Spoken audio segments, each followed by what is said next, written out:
semuanya, selamat sore. Perkenalkan, kami dari kelompok 1 akan mempresentasikan hasil diskusi kami mengenai taksonomi tumbuhan, sistematika tumbuhan, dan klasifikasi tumbuhan pada mata kuliah botani tumbuhan rendah. Perkenalkan, nama saya Ria Judita Limbong. Saya berasal dari kelas 32. Saya Denisa Ramadhani, saya dari kelas 32. Baiklah, saya akan mempresentasikan hasil diskusi kami. Yang pertama, pengertian taksonomi, sistematik dan klasifikasi tumbuhan. Yang A, pengertian taksonomi. Kata taksonomi diambil dari bahasa Yunani, yaitu taksis, yang berarti susunan, penyusunan, penataan, dan nomos yang berarti aturan. Istilah taksonomi diperkenalkan pertama kali oleh seorang ahli taksonomi tumbuhan Prancis pada tahun 1813. Taksonomi adalah ilmu yang mempelajari identifikasi, tata nama, dan klasifikasi yang biasanya terbatas pada objek biologi. Unsur utama yang menjadi lingkupnya taksonomi tumbuhan adalah pengenalan yang di dalamnya tercakup pemberian nama dan penggolongan. Dalam biologi, taksonomi juga merupakan cabang ilmu tersendiri yang mempelajari penggolongan atau sistematika makhluk hidup. Yang B, sistematika tumbuhan. Sistematik berasal dari kata Latin yaitu sistema yang berarti cara penyusunan atau penataan. Sistematika adalah ilmu yang secara ilmiah mempelajari keanekaragaman makhluk hidup serta sejarah hubungan kekerabatan evolusi yang ada di antara mereka. Sistematika tumbuhan adalah ilmu yang berkaitan erat dengan taksonomi tumbuhan. Namun demikian, sistematika tumbuhan lebih banyak mempelajari hubungan tumbuhan dengan proses evolusinya.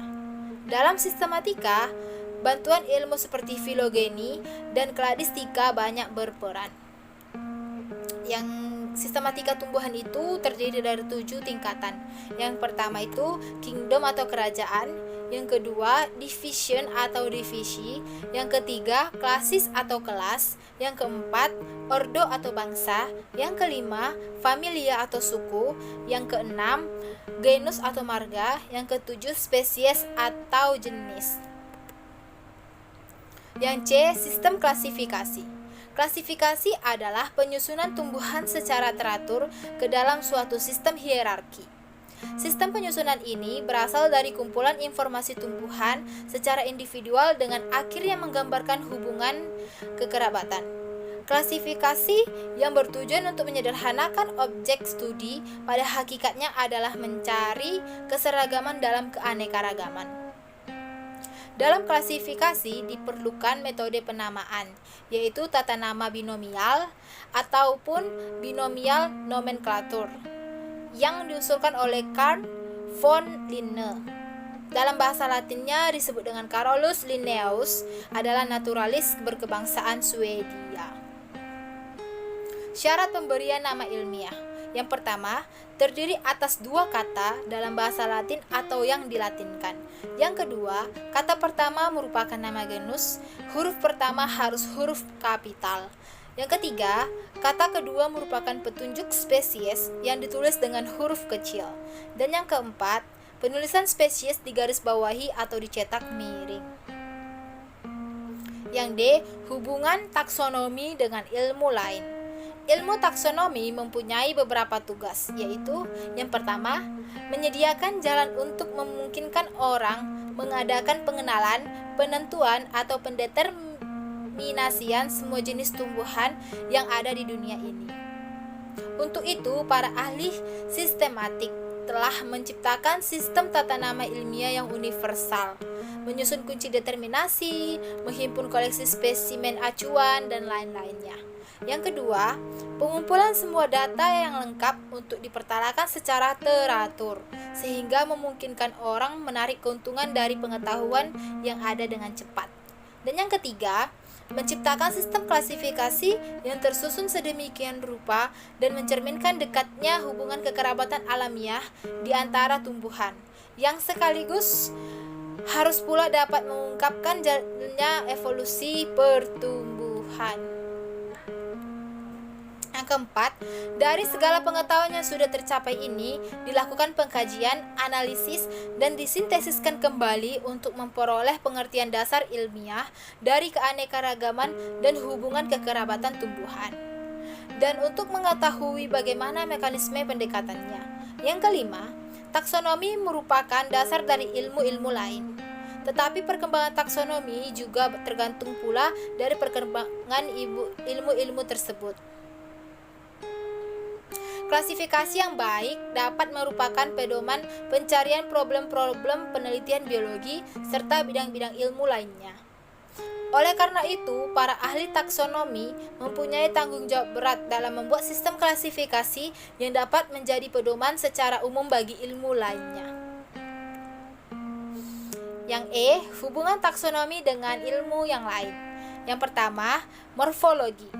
Morfologi tumbuhan merupakan ilmu penting bagi botanis sistematika, sebab banyak peristilahan dan ciri tumbuhan lain yang dipelajari dalam morfologi tumbuhan digunakan untuk mempertelahkan suatu jenis tumbuhan. Tanpa morfologi, tidak mungkin taksonomi tumbuhan dapat berkembang dengan baik. Semua peristilahan yang digunakan dalam botanis sistematik selalu menggunakan peristilahan morfologi. Sebagai contoh, Foetida yang sering atau sangat berbau, edulis atau dapat dimakan, Caulifolia atau bunga dapat tumbuh di batang, Grandifolia atau daun besar, dan lain sebagainya. Yang kedua, paleobotani. Paleobotani atau yang berasal dari bahasa Yunani disebut juga sebagai paleon, yang berarti tua, dan botani yang berarti tumbuhan. Paleobotani ini adalah cabang dari paleontologi yang khusus mempelajari tentang tumbuhan pada masa lampau. Dasar pengetahuan sistematik tumbuhan sangat diperlukan dalam menentukan hubungan kekerabatan antara fosil tumbuhan dengan tumbuhan yang masih hidup di masa sekarang ini, dan dalam upaya rekonstruksi sejarah evolusi dunia tumbuhan. Yang ketiga, anatomi. Hubungan taksonomi dengan anatomi adalah pengelompokan makhluk hidup berdasarkan sifat-sifat anatomi dari tumbuhan tersebut.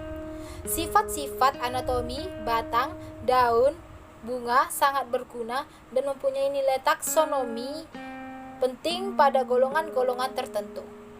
Anatomi juga mempunyai peran di dalam taksonomi, filogeni, dan ontogeni. Pada dunia tumbuhan, seringkali ada dua tumbuhan yang persis sama secara morfologi, sehingga memiliki nama ilmiah yang sama. Yang keempat, ada embriologi, yaitu individu dalam marga dan suku dapat dicirikan dengan tipe embrionya. Tanda ini dapat dipakai untuk menemukan pembatasan takson serta kekerabatan alami. Data-data embriologis yang digabungkan dengan ciri-ciri anatomis dan morfologis dapat digunakan dalam membuat klasifikasi yang lebih baik. Yang kelima, ada palinologi. Palinologi adalah studi tentang serbuk sari dan spora. Serbuk sari menjadi sumber taksonomi yang penting. Variasi yang diperlihatkan serbuk sari antara lain adalah jumlah dan letak alur dan lubang di permukaannya, bentuk ukiran eksin atau lapisan luar serbuk sari, serta bentuk umum dan ukurannya. Serbuk sari bisa khas untuk jenis marga atau suku. Yang keenam, ada sitologi. Hubungan taksonomi dengan ilmu ini adalah pengelompokan sel berdasarkan penyusunannya. Semua individu dalam suatu jenis biasanya mempunyai jumlah kromosom yang sama, walaupun ada kekecualian. Jika ada dua tumbuhan yang mempunyai persamaan secara morfologi dan anatomi, sedangkan ada yang semacam penelitian menyatakan bahwa keduanya merupakan jenis yang berbeda, maka secara sitologi dapat diperiksa bagaimana struktur dan jumlah kromosom keduanya. Jika ternyata berbeda, maka peluang untuk memisahkan keduanya pun cukup terbuka. Yang ketujuh, ada mikrobiologi. Dari segi mikrobiologi, dunia mikroba dikelompokkan menjadi dua kelompok besar berdasarkan ada tidaknya inti. baik yang sudah terdiferensiasi ataupun yang belum. Yang kedelapan ada fisiologi. Tumbuhan yang tergolong dalam satu jenis dianggap menunjukkan sifat fisiologis yang sama. Tumbuhan yang menunjukkan sifat morfologi yang sama memungkinkan sifat fisiologinya yang berbeda. Yang kesembilan ada fitokimia. Dengan mengetahui kandungan kimia dari suatu jenis tumbuhan, maka manfaat jenis tersebut dalam kehidupan dapat dimaksimalkan, sehingga upaya dalam pembudidayaan juga dilakukan secara maksimal. Ciri-ciri kimia dapat digolongkan ke dalam 3 kelompok, yaitu yang pertama, secara langsung dapat dilihat seperti butiran pati dan rafit. Yang kedua, berupa hasil tumbuhan seperti alkaloid, flavonoid, dan terpenoid. Yang ketiga, serologi dan elektroforesis protein.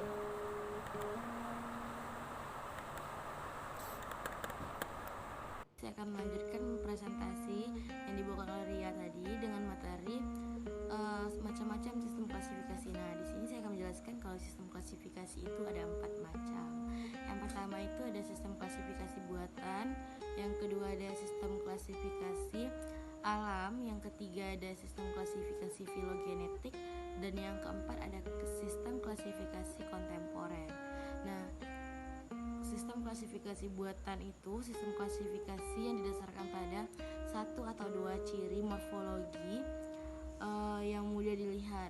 Nah, tujuan utamanya yaitu untuk mempermudah pengenalan tumbuhan. Sistem klasifikasi buatan ini terdiri dari 2 periode. Yang pertama ada periode sistem habitus dan yang kedua ada periode sistem numerik. Nah, kalau yang periode sistem habitus, dalam periode ini sistem klasifikasinya didasarkan pada habitus, yaitu kesan keseluruhan yang nampak dari tumbuhan, berlangsung dari 30 sebelum Masehi hingga pertengahan abad ke-18 dengan pelopornya adalah Theopratus. Menurut sistem ini, tumbuhan digolongkan menjadi pohon, perdu, semak, dan herba. Para ahli filsafat dan penggemar alam pada periode ini adalah Albertus Magnus, Otto Brunfels, Jerome Bock, Andrea Caesalpinus, dan John Ray. Nah, yang kedua itu ada periode sistem numerik.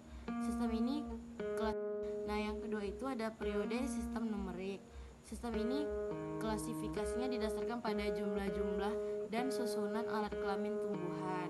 Disebut juga dengan sistem seksual. Penciptanya yaitu Carolus Linnaeus pada tahun 1707 sampai 1778. Linnaeus membagi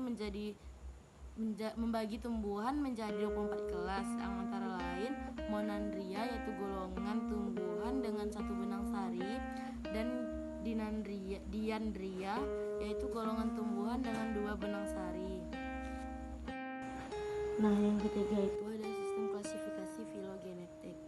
Sistem klasifikasi filogenetik ini didasarkan pada jauh dekatnya hubungan kekerabatan antara takson satu dengan takson lainnya. Sistem klasifikasi ini juga didasarkan pada filogeni takson-takson dengan mengikutsertakan teori evolusi. Nah, takson-takson yang dibentuk ditempatkan dengan urutan yang dari segi filogeninya mempunyai tingkatan yang rendah atau primitif sampai ke tingkatan yang tinggi atau maju. Periode ini bertahan dari pertengahan abad ke-9 hingga sekarang, yang merupakan salah satu akibat logis tumbuhnya teori evolusi yang dipelopori oleh Jean-Baptiste Lamarck. Nah, yang keempat itu ada sistem klasifikasi kontemporer, yaitu klasifikasi yang didasarkan pada pengkuantitatifan data penelitian taksonomi dan penerapan matematika dalam pengolahan datanya. Sistem ini lahir akibat kemajuan ilmu pengetahuan yang pesat pada abad ke-20. Komputer telah digunakan secara luas dalam pengembangan metode kuantitatif dan klasifikasi tumbuhan yang melahirkan bidang baru dalam taksonomi tumbuhan baru, yaitu taksonomi numerik, taksometri, atau taksonometri. Taksonomi numerik didefinisikan sebagai metode evaluasi kuantitatif mengenai kesamaan atau kemiripan sifat antar golongan organisme. Taksonomi numerik didasarkan atas bukti-bukti genetik, artinya atas kemiripan yang diperlihatkan objek studi yang diamati dan dicatat, dan bukan atas dasar kemungkinan perkembangan filogenetiknya. Demikianlah hasil presentasi dari kelompok kami. Apabila terdapat kata-kata yang kurang berkenan atau salah, kami mohon maaf. Sekian dan terima kasih. Selamat sore.